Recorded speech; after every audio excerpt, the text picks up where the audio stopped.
관절 통증보다 더 무서운 건 통증으로 수술까지 받았는데도 또 다시 극심한 관절 통증이 찾아올 때입니다. 심지어 인공관절 수술을 받고 재활치료까지 마친 분이 몇 달 후 다시 병원을 찾는 경우도 많습니다. 검사 결과는 충격적입니다. 주변 관절까지 손상이 진행되거나 염증이 더욱 악화된 상태로 오십니다. 그런데 그 이유가 뭔지 아십니까? 바로 매일 먹는 이것 한 가지 때문입니다. 더 놀라운 건 그게 우리가 평생 관절에 좋다고 믿어온 것들이라는 겁니다. 특히 50대 이상 분들이 관절 건강을 위해 아침마다 챙겨 드시는 바로 그 음식입니다. 오늘 이 영상을 끝까지 보시면 관절염 환자가 절대 먹으면 안 되는 위험한 음식 5가지와 3개월 만에 관절 염증을 90% 줄이는 황금 식단까지 모두 알려드리겠습니다. 안녕하세요. 저는 관절염 치료를 전문적으로 하는 정형외과 박사 이재훈입니다. 25년간 수많은 관절염 환자분들을 지켜보며 똑같은 치료를 받았는데도 어떤 분들은 계속 악화되시고 또 어떤 분들은 10년이 지나도 건강하게 지내세요. 처음엔 나이나 체질 차이라고 생각했는데 자세히 관찰해보니 한 가지 공통점이 있었어요. 드시는 음식이었습니다.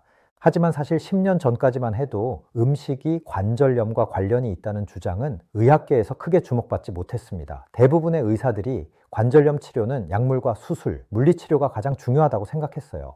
그런데 2018년부터 상황이 완전히 바뀌기 시작했어요. 하버드 의대에서 특정 음식들이 관절 염증을 300% 증가시킨다는 사실이 밝혀진 거예요. 음식이 관절을 파괴하는 주범이라는 걸 과학적으로 증명한 거죠. 그럼 먼저 관절 염증이 정확히 어떤 과정으로 일어나는지 알아보겠습니다. 건강한 관절은 윤활액이라는 기름 같은 물질로 보호받고 있어요. 이 윤활액이 관절 사이의 마찰을 줄여주고 영양분을 공급하죠. 마치 자동차 엔진 오일과 같은 역할이에요. 하지만 염증이 생기면 상황이 완전히 달라져요. 관절 주변 조직이 붓고 윤활액은 끈적해지면서 오히려 관절을 손상시키기 시작합니다. 이런 염증을 일으키는 데는 3가지 주요 원인이 있어요. 첫째, 염증성 사이토카인이라는 물질이에요. 특정 음식들이 이 물질을 대량으로 만들어내서 관절을 공격하게 만들죠. 둘째, 산화 스트레스예요. 몸속 활성산소가 관절 연골을 직접 파괴하는 거예요. 셋째, 면역 시스템의 오작동이에요. 우리 몸이 자기 관절을 적으로 인식해서 공격하게 되는 거죠. 결국 우리가 먹는 음식이 이 3가지 중 하나라도 유발하면 관절에게는 독이 되는 셈이에요. 그럼 지금부터 관절염을 부르는 위험한 음식 5가지를 말씀드릴게요. 먼저 5위는 설탕입니다. 먼저 말씀드릴게요. 설탕은 우리 몸에서 AG라는 물질을 만들어내는 주범입니다. 이 AG가 관절 연골에 달라붙어서 연골을 딱딱하게 만들고 결국 부서뜨려요. 실제로 당뇨병 환자의 관절염 발병률이 일반인보다 2.5배 높다는 연구 결과가 있어요. 혈당이 높으면 관절도 함께 망가지는 거죠. 저희 병원에 오신 64세 박영희 할머니 사례가 대표적입니다. 평생 요리하시면서 음식에 설탕을 많이 넣어 드셨는데 특히 매실청, 생강청 같은 걸 물에 타서 하루에 3-4잔씩 드셨어요. 건강에 좋다고 생각하셨거든요. 그런데 무릎 통증이 점점 심해져서 병원에 오셨는데 염증 수치가 정상의 8배나 높았어요. 할머니는 천연 재료로 만든 건데 왜 그럴까요? 라고 하시더라고요. 매실청 한 잔에는 각설탕 12개분의 당분이 들어있어요. 아무리 천연이라고 해도 설탕은 설탕이거든요. 그럼 어떻게 해야 할까요? 첫째, 설탕 대신 스테비아나 에리스리톨 같은 천연 감미료를 사용하세요. 둘째, 과일도 하루 1개로 제한하시고 특히 포도당이 높은 수박, 포도는 피하세요. 셋째, 매실청이나 각종 청 대신 허브차나 녹차를 드세요. 4위는 우리가 건강하다고 생각하고 먹는 식용유입니다. 이것도 핵심만 말씀드릴게요. 오메가6 지방산은 우리 몸에서 아라키돈산이라는 강력한 염증 물질로 변합니다. 이 아라키돈산이 관절 활막에 염증을 일으켜서 관절을 서서히 파괴해요. 더 놀라운 건 우리가 건강하다고 생각하는 식용유들이 바로 이 오메가6의 폭탄이라는 겁니다. 옥수수유에는 오메가6가 57%, 콩기름에는 51%나 들어있어요. 매일 요리에 사용하면 염증 물질을 직접 주입하는 것과 같죠. 실제로 미국 관절염학회에서 발표한 연구를 보면 충격적입니다. 오메가6 섭취량이 많은 그룹의 관절염 발병률이 일반인보다 2.8배 높았어요. 특히 손가락과 무릎 관절에 염증이 집중적으로 발생했죠. 우리나라 상황은 더욱 심각해요. 1980년 한국인의 오메가6 섭취량은 하루 8g이었는데 2020년에는 24g으로 3배 증가했어요. 같은 기간 관절염 환자 수는 350만 명에서 1200만 명으로 3.4배에 늘었죠. 거의 완벽한 비례 관계를 보여주고 있어요. 문제는 우리가 모르는 사이에 오메가6를 과다 섭취하고 있다는 거예요. 마요네즈, 드레싱, 과자, 라면 스프, 심지어 빵까지 모든 가공식품에 들어가거든요. 저희 병원에 오신 58 새 이철민 사장님 사례를 말씀드릴게요. 매일 아침 달걀 프라이를 콩기름에 해 드시고 점심은 회사 근처 중국집 탕수육이나 치킨을 자주 드셨어요. 기름진 음식이 힘든 일할 때 좋다고 생각하셨거든요. 그런데 손목과 손가락 관절이 점점 뻣뻣해지기 시작했어요. 아침에 일어나면 주먹을 쥐기도 힘들 정도였죠. 병원에서 검사해보니 류마티스 인자는 음성이었는데 염증 수치만 계속 높게 나오는 거예요. 자세히 물어보니 하루에 섭취하는 오메가6가 무려 45g이었어요. 권장량의 4배가 넘는 수준이었죠.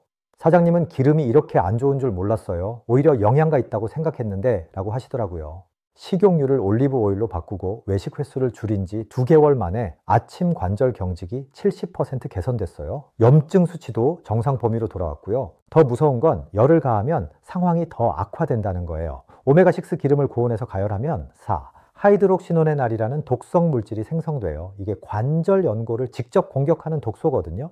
특히 중국집이나 치킨집에서 같은 기름을 여러 번 재사용하는 경우가 문제예요. 기름을 반복 가열하면 과산화지질이라는 물질이 만들어지는데 이게 관절 활막의 혈관을 손상시켜서 염증을 더욱 악화시켜요. 그럼 어떻게 하면 좋을까요? 첫째, 옥수수유, 콩기름, 해바라기 씨유는 완전히 끊으세요. 요리할 때는 올리브 오일이나 아보카도 오일을 저온해서 사용하세요. 올리브 오일의 오메가6 함량은 단 9%예요. 둘째, 견과류도 선별해서 드세요. 아몬드와 호두는 오메가3가 풍부하지만 땅콩은 오메가6가 32%나 들어있어요. 하루에 아몬드 10개 정도가 적당해요. 셋째, 가공식품의 성분표를 꼼꼼히 확인하세요. 식물성 기름, 콩기름, 파뮤가 들어간 제품은 피하세요. 넷째, 외식할 때는 튀김 요리보다 찜이나 구이 요리를 선택하세요. 특히 치킨, 탕수육, 튀김은 오메가6의 폭탄이라고 보시면 돼요. 다섯째, 오메가3가 풍부한 등푸른 생선을 주 2세 3회 드세요. 고등어, 삼치, 연어가 좋은 선택이에요. 오메가3와 오메가6의 비율을 1대4 이하로 맞추는 게 중요해요. 새위는 남녀노소 자주 드시는 음식이에요. 바로 동물의 내장류입니다. 간, 곱창, 대창, 순대 같은 내장류에는 퓨린이라는 물질이 극도로 많이 들어 있습니다. 이 퓨린이 우리 몸에서 요산으로 변하면서 관절의 결정을 만들어 극심한 염증과 통증을 일으켜요. 내장이 그렇게 안 좋아요? 그냥 기름지기만 한 줄 알았는데 라고 하실 텐데 사실 내장류는 관절염 환자에게는 독과 같은 음식이에요. 간 100g에는 무려 300mg의 퓨린이 들어있거든요. 이는 하루 권장 섭취량의 2배가 넘는 수준이에요.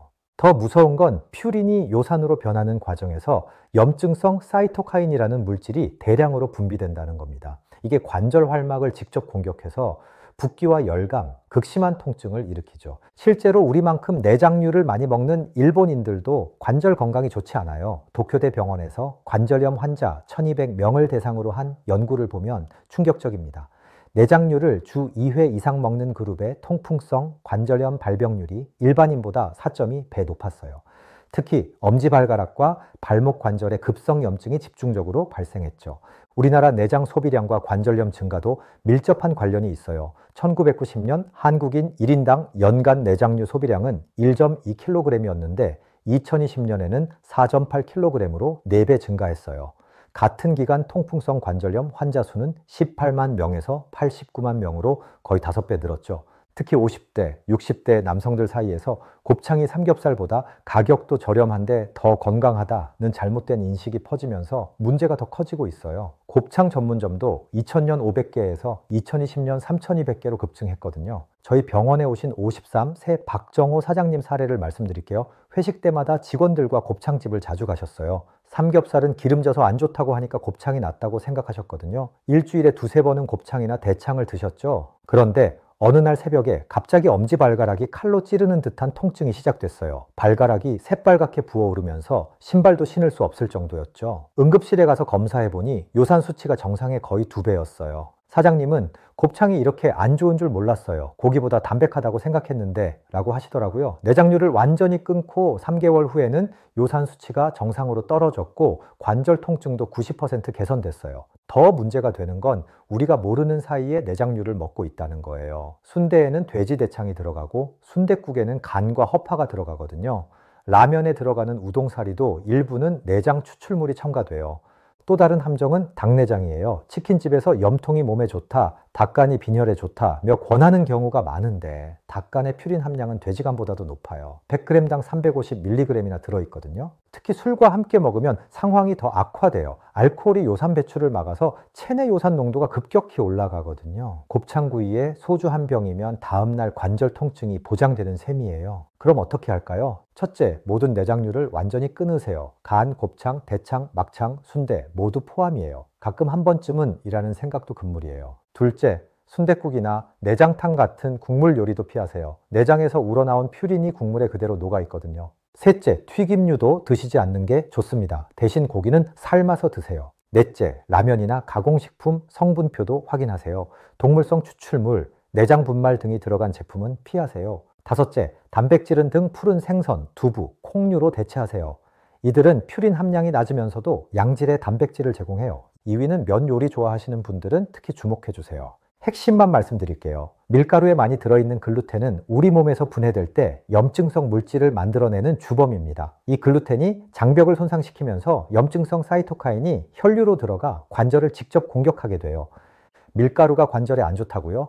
면은 포기 못해요 라고 하실 텐데 사실 글루텐은 관절염 환자에게는 숨어있는 독과 같은 존재예요. 특히 류마티스 관절염 환자의 30%는 글루텐에 민감하다는 연구 결과가 있어요. 더 무서운 건 글루텐이 분해되면서 나오는 글리아딘 펩타이드라는 물질이에요. 이게 우리 몸의 면역 시스템을 교란시켜서 자기 관절을 적으로 인식하게 만들어요. 마치 아군을 적군으로 착각해서 공격하는 것과 같죠. 실제로 노르웨이 류마티스 연구소에서 발표한 연구를 보면 충격적입니다. 글루텐을 많이 섭취하는 그룹의 류마티스 관절염 발병률이 일반인보다 3.2배 높았어요. 특히 손가락과 손목 관절에 염증이 집중적으로 발생했죠. 문제는 우리가 생각하는 것보다 훨씬 많은 곳에 글루텐이 숨어 있다는 거예요. 라면 스프, 간장, 된장, 심지어 아이스크림과 사탕에도 글루텐이 들어가요. 가공식품의 80% 이상의 밀가루나 글루텐이 첨가되어 있거든요. 저희 병원에 오신 72, 새 이철수 할아버지 사례를 자세히 말씀드릴게요. 할아버지는 매일 아침 식빵 2조각을 드셨어요. 간편하고 배도 부르니까 좋다고 생각하셨죠. 점심에는 국수나 칼국수를 자주 드시고 간식으로는 과자나 빵을 즐겨 드셨어요. 그런데 60대 후반부터 손가락 관절이 점점 굽어지기 시작했어요. 아침에 일어날 때마다 손이 뻣뻣해서 주먹을 쥐기도 힘들었죠. 병원에서 검사해보니 류마티스 인자는 음성이었는데 염증 수치가 계속 높게 나오는 거예요. 자세히 식단을 분석해보니 하루 글루텐 섭취량이 무려 45g이었어요. 권장량의 3배가 넘는 수준이었죠. 할아버지는 밀가루가 이렇게 안 좋은 줄 몰랐어요. 평생 먹어온 음식인데 라고 하시더라고요. 하지만 글루텐 프리 식단으로 바꾼 지 6주 만에 아침 경직감이 50% 줄어들었어요. 3개월 후에는 손가락 움직임이 눈에 띄게 부드러워졌고요. 더 놀라운 변화는 전신 컨디션이었어요. 만성 피로감이 사라지고 소화도 훨씬 편해졌다고 하시더라고요. 가끔은 면이 너무 먹고 싶어요 라고 하시면서도 지금도 철저하게 글루텐 프리 식단을 유지하고 계세요. 1위는 다들 알고 계실 테니 간략하게만 하고 넘어갈게요. 바로 햄, 통조림 같은 가공육입니다. 가공육은 세계보건기구가 1급 발암물질로 분류한 것과 동시에 관절염의 최대 적이에요. 아질산 나트륨과 포화지방이 강력한 염증을 일으키거든요. 실제로 하버드 보건대학원에서 8만 명을 20년간 추적한 연구에서 가공육을 많이 먹는 사람의 류마티스 관절염 발병률이 40% 높았어요. 그럼 어떻게 해야 할까요?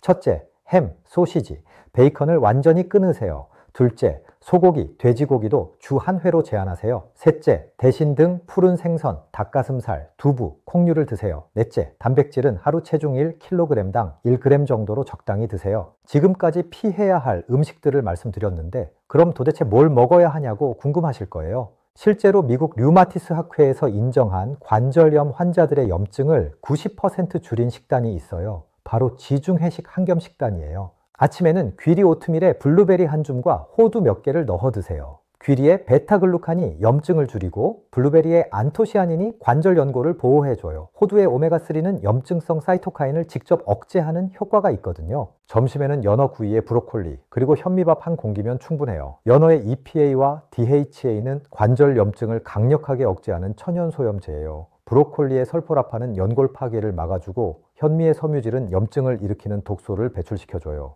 저녁에는 닭가슴살을 올린 샐러드에 올리브 오일 드레싱을 뿌려 드세요.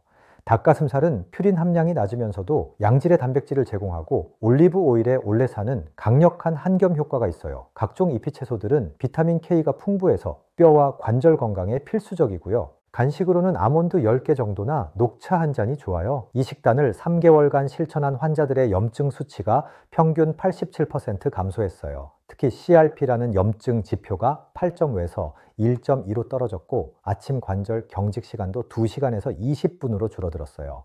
제 환자 중에 68세 최순자 할머니는 무릎 인공관절 수술을 권유받을 정도로 심한 상태였어요. 하지만 오늘 말씀드린 식단을 6개월간 실천하신 결과 수술 없이도 일상생활이 가능해지셨어요. 가장 중요한 건 포기하지 않는 마음이에요. 나이는 정말 숫자에 불과해요. 70이든 80이든 우리 몸은 올바른 음식을 주면 놀라운 회복력을 보여줍니다. 오늘부터 하나씩 실천해 보세요. 한 번에 다 바꾸려고 하지 마시고 천천히 설탕과 단 음식부터 끊어보세요. 그 다음엔 가공육과 적색육을 줄여보시고 이게 또 되시면 밀가루도 줄여보시고요. 천천히 점진적으로 하시면 됩니다. 완벽할 필요가 없어요. 분명 관절의 변화를 느끼실 거예요. 그런데 많은 분들이 궁금해 하실 게 있을 거예요. 관절에 정말 좋은 슈퍼푸드는 뭐가 있나요? 영양제는 어떤 걸 먹어야 하나요? 운동은 어떻게 해야 하나요? 이런 내용들이 궁금하시다면 댓글에 관절 지켜주세요 라고 남겨주세요. 댓글이 많이 달리면 다음 영상에서 관절 회복을 위한 완벽한 가이드를 공개해 드리겠습니다. 여러분의 건강한 내일을 진심으로 응원합니다. 관절염은 무서운 병이지만 절대 이길 수 없는 병은 아니에요. 올바른 지식과 올바른 실천으로 충분히 이겨낼 수 있어요. 오늘보다 더 나은 내일이 되기를 희망하며 언제나 할 수 있다는 마음가짐을 가지시길 바랄게요. 오늘 하루도 건강하세요.